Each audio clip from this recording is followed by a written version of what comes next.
Hello friends, welcome to another moment with Omooba. It's been a while. So let's talk about something I choose to call emotionship. Yeah, that's strange, I know, emotionship.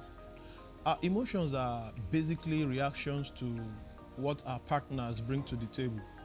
These things are a function of our intellectual capacity, things we have piled up in our hearts, in our minds, as a function of what we have seen, what we have heard, touched, or even tasted.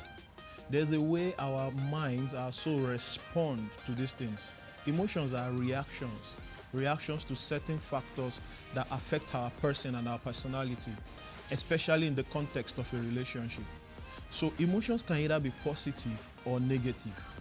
In a relationship, a lot of things are involved. Factors affect how we respond to our partner's interest, especially in the matter of love.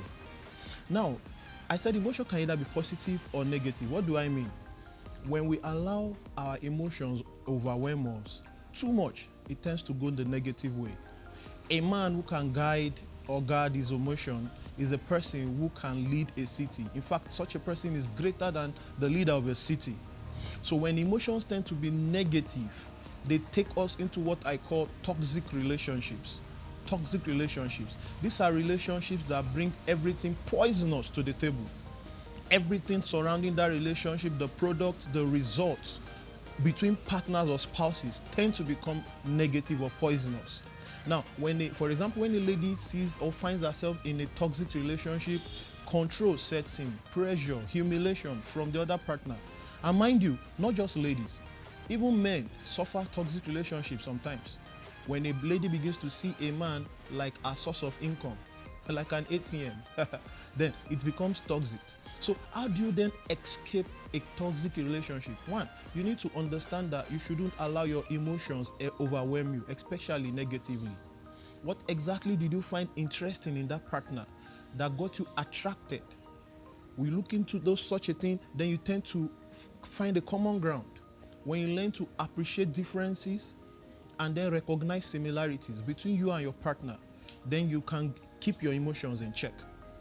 When control sets in, such a person will birth jealousy, possessiveness. These are common factors that we allow, especially when emotions are becoming negative, to destroy a relationship. Emotions can either turn us on or turn us off.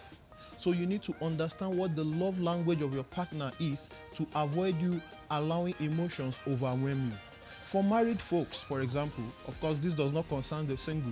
When emotions come out to play negatively, in the place of sex, yeah, I call it sex. There's a difference between sex and love making. But in marriage, I choose not to call it sex. It is called love making. Because sex can happen between any two people. Even animals copulate. Animals enjoy sex because it's something you can just do with any kind of person. But marriage, in the confines of marriage, it is called love making. Why? Because there's a beauty in it. There's a beauty in it. The emotions, they are positive. They are channeled positively. There's an act and there's an art when it comes to love making in marriage. So how then does emotion affect marriage and love making? In our next episode, I will expound more on this particular topic. I hope you have been able to understand that you can either channel your emotions positively or negatively. Now, don't forget, keep living, keep loving, and keep leading. See you next time.